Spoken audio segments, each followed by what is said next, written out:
What's up, guys? Eli here. Hope everyone's doing well. I am back for a CD collection video, so I'll show 10 of my 10 CDs out of my collection, all sort of alphabetized. So we got 10 CDs here, like I said, 3 different bands in this stack, so that's kind of cool. Probably nothing mind-blowing, or no, there are no rarities in this particular stack, but it's all good stuff. We're gonna start with the American, kind of cult death grind band Exhumed. I do have their debut album. It's not an original press. This is the version they did a couple years back. So it's Gore Metal. It's called Gore Metal Necrospective 1998 through 2015. So I guess it came out in 2015. So it's got this. This is new cover art. I think on the back, I think it shows. I think that's the original cover art right there. If not, it's part of the art. This is a really nice fucking version. Relapse did a really cool job here. You got, booklet's super thick, so there's all kinds of liner notes and stories in here. And dude, there's cool photos. There's so much shit to read. Blah blah blah. I didn't have Gore Metal when this came out, so I was super stoked to get it. Double disc. You got Gore Metal. You got Gore Metal. One of these is the original Gore Metal. Yeah, I think that's the original Gore Metal, and then this one it's just Gore Metal re-recorded with the with the current lineup, or at least the lineup of 2015. I gotta say, man, it sounds really good. No metal fan is excited about a re-recording of one of their favorite albums, but is it necessary? Fuck no. It is never necessary to re-record an album. I feel like album sounds the way it sounds because it's a product of its time. It's whatever resources the band had at the time. I feel like an album it's like a stamp. It's meant to sound the way it sounded. I don't know. Bands are always trying to justify why they re-record albums. Like, we didn't have a very good recording budget back then. Like, but I don't know. It's easy to look at your work, no matter what you do. It's super easy to go back 5-10 years, or even maybe a couple months, to go back and be like, all right, I would have done this different, and I would have done that different. But that's the point, is you didn't do it differently. You did it the best you could at the time. So anyways, that said, I do like the re-recorded version. It's a little cleaner sounding. It's Gore Metal. The original is pretty raw and dirty and grimy sounding. The newer version, of course, is cleaned up. I don't know if I'd call it polished, but it's it doesn't have that gritty production, but it's good. I kind of like. I look at it as kind of like a movie remake. I like like horror remakes. I like them just to, almost just like I'm watching a different version of the same movie. It's a movie I love, so I don't mind watching a different version of it. It doesn't have to take the it's not taking the place of the original by any means. And if it's bad, it's not tarnishing the original. But anyways, I've rambled on for 3 minutes about this. But very, very cool package. If you don't have Gore Metal, you've been looking to get it, yeah, I totally recommend picking this version up. It's cool to have. Like I said, of course I like the original, but I do like the re-recorded version too. Granted, I've only listened to it once. Am I going to come back to it and listen to it again? Probably. It might be a while before I feel the urge to do so, but I feel like I'll do it at some point. So it's worth getting. It's worth having, and I like it. Of course, I'm missing a couple releases. I think I'm missing like 2 albums in between Gore Metal and this one here. Got Anatomy is Destiny. I want to say this is their 3rd, or might even be their 4th album. This is from 2003. Relapse Records. This is a cool album. I've owned it a couple years. Not anything that I return to a lot. I just have a lot of music to listen to. If I had less music, I'd probably listen to this more. But now that I'm talking about it, I'm totally in the mood to listen to it, so maybe I'll throw it on tonight. I feel like this album is a little bit more. I feel like it's a little bit more technical, like a slightly more technical Exhumed. Not straying real far from the formula of, say, like Slaughter Cult, an album that I don't have of theirs. Sadly, I'll need to pick that up. But it's along the lines of, say, Slaughter Cult, but I feel like it's more technical, maybe a little bit more experimental, just a little bit, enough to kind of give this album its own sound. I feel like it stands out a little bit in the Exhumed discography, but really all their albums sound different, which is what I like about Exhumed. They're not one of those death metal bands that has 7 albums that all sound the same. They every album they put out, they tweak the formula just a little bit to make it sound different, and I like that. This next one, I don't remember exactly when it came out. I'm not seeing it anywhere on here. I know I've had this at least 10 years, maybe even 15 years, so it's at least that old. We have Garbage Days Regurgitated. It is a covers album, and it's cool. Really cool cover art. It came out on Parasitic Twin Productions, which is not even really a label that I'm familiar with. Some of you probably will be, because some of you guys are super knowledgeable, but not familiar with that label. There's the Exhumed. There's the lineup for this. Man, I've listened to this quite a few times, actually. I don't mind covers. A covers album, of course, it's not anything I'm going to reach for. When I want to hear Exhumed, this isn't usually the first thing I'll reach for, but I've listened to it a bunch and I do like it. I wish it said on the back, it's got the track titles, but I wish it said the bands that are being covered, because I might not even know offhand what all these are. I know there's a Misfits cover. Actually, I think it might be a Sam Hain cover. Some of these I can't even remember. Some of them are bands that I'm not super familiar with. There's a Led Zeppelin cover. I think they could have chosen someone else, but I'm not really into Led Zeppelin. There's a Metallica cover. There's a Pentagram cover, the American Pentagram. They even cover a band who you certainly wouldn't expect. Let's see. Oh yeah, there's a Master cover on here, Master. Let's see, what else is there? What am I missing? They cover The Cure. Weird, but whatever. I know a lot of people like The Cure. They cover Amoebics, Unseen Terror.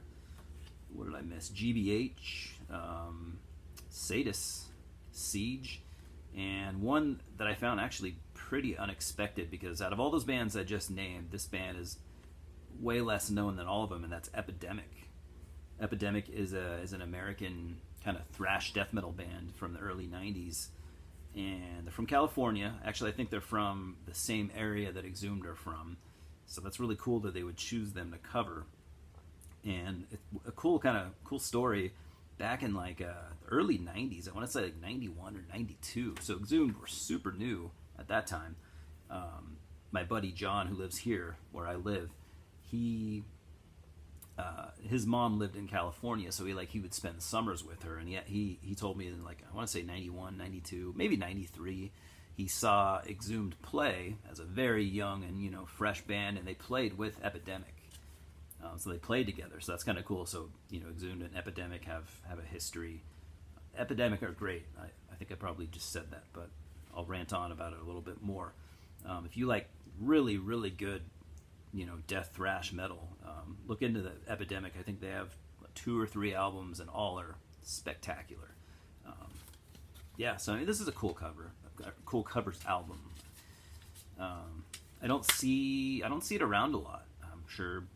I'm not saying it's rare or anything, but I don't see it around much. So moving on, I don't have anything else up until Necrocracy. Relapse Records yet again. When did this one come out? Probably, if I don't, I was going to say 7 years ago. I'm spot on, 2013, and I'm rarely spot on with album dates. I'm fucking awful. Very cool CD there. This album, I gotta say, I don't really like this one. Did I show the back? Cool, huh? Cool layout. Relapse. They put out a good product. this album is very heartworky sounding, and I like heartwork. I like the Carcass album heartwork. Out of all Exhumed stuff, this is the most heartwork sounding, and I just, for that reason, I just don't really care for it. I don't hate it, but this is probably my least favorite Exhumed album by far. In fact, I think the one that would follow it is much better. Death Revenge. I also have this on vinyl. Comes with a really cool poster of the cover here. Huge. So this came out 2017, so 4 years later they put this out. This still kind of has the melodic heartwork sounds of Necrocracy, but I feel like it's still definitely there, but I feel like it's done better, and it's done maybe a little less. The melodic shit toned down a little bit, a little bit more brutal this time around, and I just, personally, I think this, I enjoyed this much more than Necrocracy. I do have their newest album, I think was from last year. Was it called Death or Dead or something like that? I have it, and I've shown it in a collection update video, but I don't have it I don't know where it went. It's somewhere else. I misplaced it, so who cares, right? Good album though, and to be honest, I think I only listened to it once. So I really need to spend more time with that album. I did like it on the one listen I gave it. I wasn't blown away or anything, but I'll definitely grab it and spend more time with it. So other than that, the last thing I can show you from Exhumed is this really, really cool Relapse put this out in 2004, this compilation, Platters of Splatter. So this is like all their early demo stuff and probably singles and stuff like that. It's got a lot of tracks, man. There's over 50 songs here on 2 discs. You can kind of check that out and get an idea of what's on here. So it's got, let's see, I'm sure it'll say here somewhere.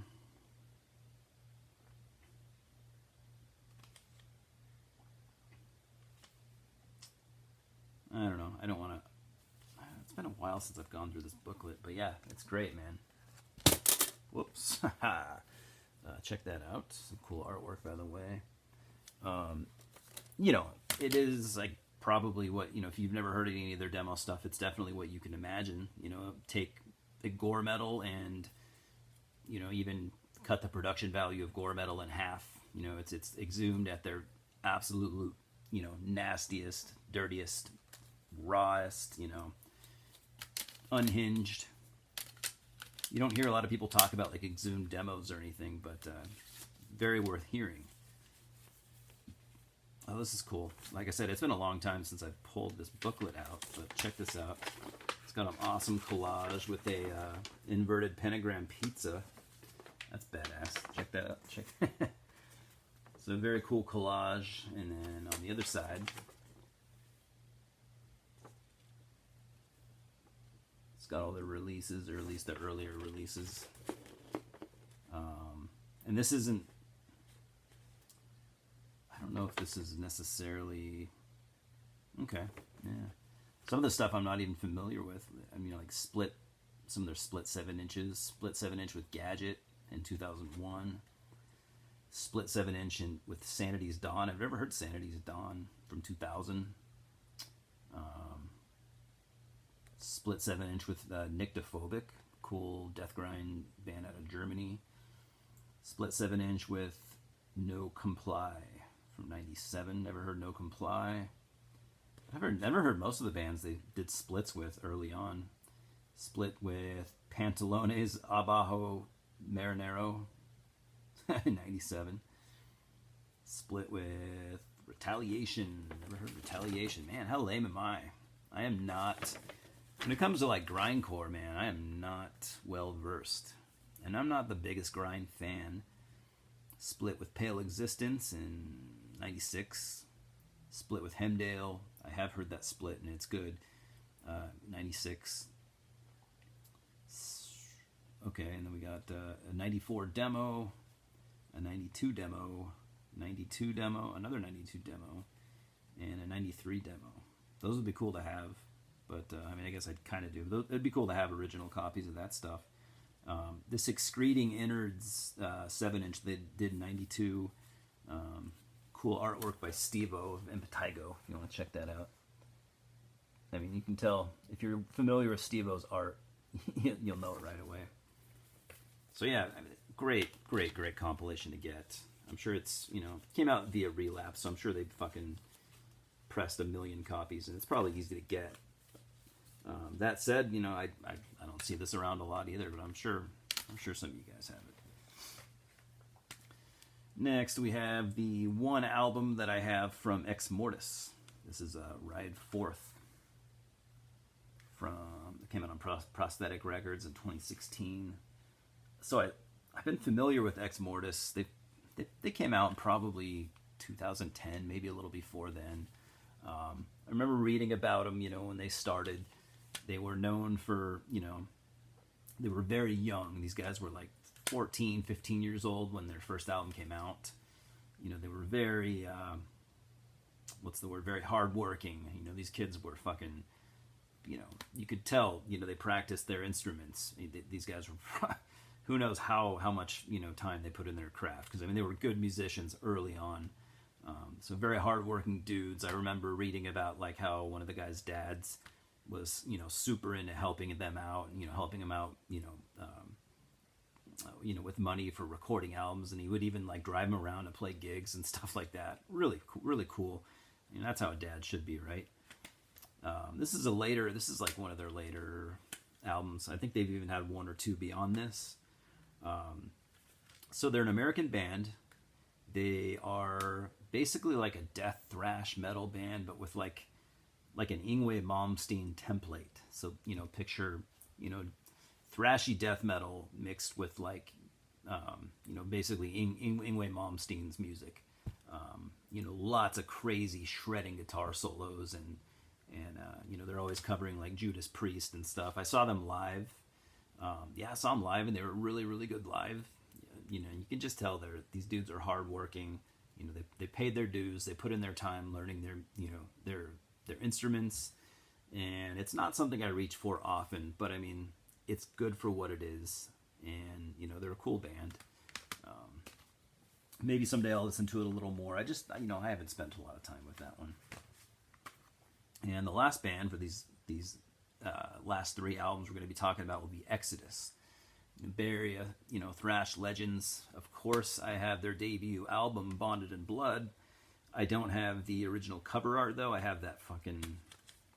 I can't remember the story, like something with licensing or something like that. Isn't that what it is? I don't think it's an alternate cover necessarily, or like a censored cover. I don't think. I thought I heard that it was like a licensing issue, so I have this version, of course. Not as cool as, the conjoined twins and, smoking cigarettes and stuff, but this is when did this one come out? This version, anyways. I'm not even really sure. I think maybe 89 it says. Anyways, originally came out in 1985. This is, according to many thrash fans, this is one of the best thrash albums of all time. Probably, most people are going to put it like a top 5. So you could call it a top 5 thrash album easily if you wanted to. I've never been really into Exodus, to be honest. I do like this album. I think it's great.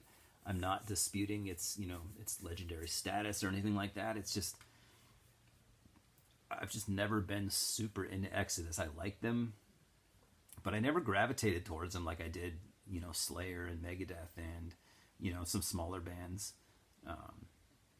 So yeah, I think it's a classic.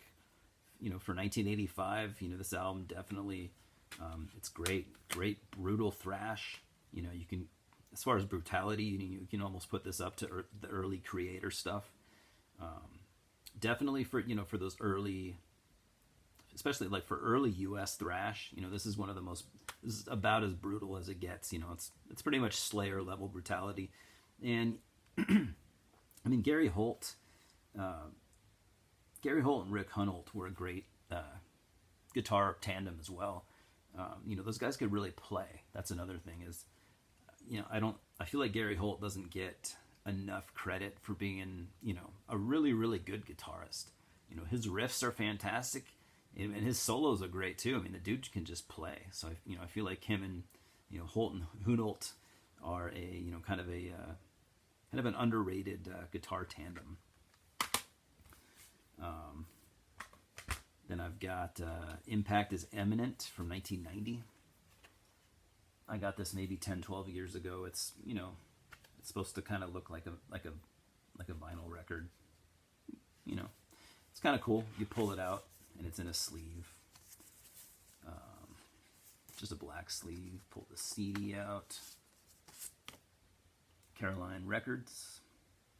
I think this album is pretty good. I don't ever really hear anyone talk about it, so I don't think it's necessarily a fan favorite. Came out in 1990, though. I mean, for 1990, I think it's some pretty decent thrash. Obviously, by 90, you know, the thrash, you know, in the world of thrash was starting to come down seriously. People were still playing thrash, and people were still playing proper thrash, but it was, you know, it was falling apart really quick. But I think this album is still great. You know, there's no, they're not experimenting with like modern groove stuff like they would do a little bit later on. You know, this is still straight ahead, you know, fast thrash with great riffs, great guitar solos. You know, they definitely, you know, they had sharpened their musicianship by the time this came out, and you know, they were on top of their game as far as, you know, as far as musicians go.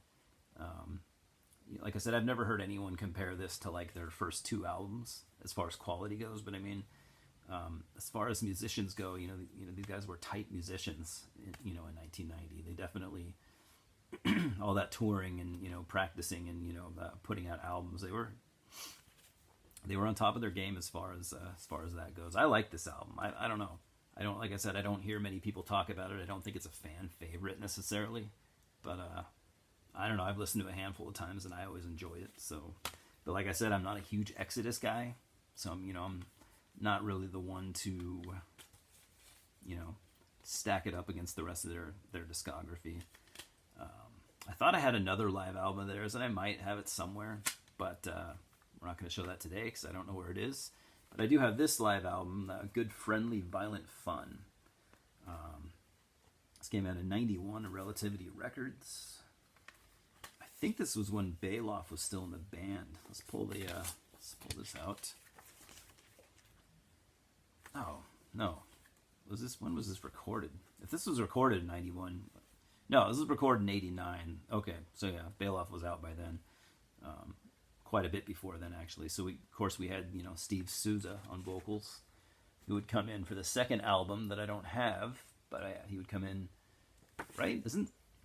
I think Bailoff was only on the first album. I'm pretty sure it was Souza on the second one. But yeah, it's a good live album for what it is. Sounds good. And these guys have always been a good live band. I've seen them before. Yeah, great live band. Tight. It's a good album. Well produced. You know, like I said, I thought I had another. They have a couple live albums, but I thought I had another one. The one that came out late 90s, early 2000s, I think. I don't know. Anyways, that's all I got for now. To show 10 CDs. So talk to me. Are you an Exhumed fan? Are you a Exodus fan? Funny thing is, putting those two bands together, Matt Harvey from Exhumed is a big Exodus fan. So yeah. What about Exmortus? You guys like Exmortus? I don't hear a lot of people talk about them, but I mean, they got to have a fan base somewhere. You know, they get they've got signed to a couple different labels. You know, they're putting out albums every couple years, and I think they're pretty cool. But like I said, not something I listen to often or reach for often. But now that I've said that, I think I might throw this album on later. So talk to me, guys. Other than that, it's Saturday. At least right now, if you guys are having a good weekend, let me know what you're doing. I'm bored as fuck. Thanks for stopping by. We'll talk soon. Cheers.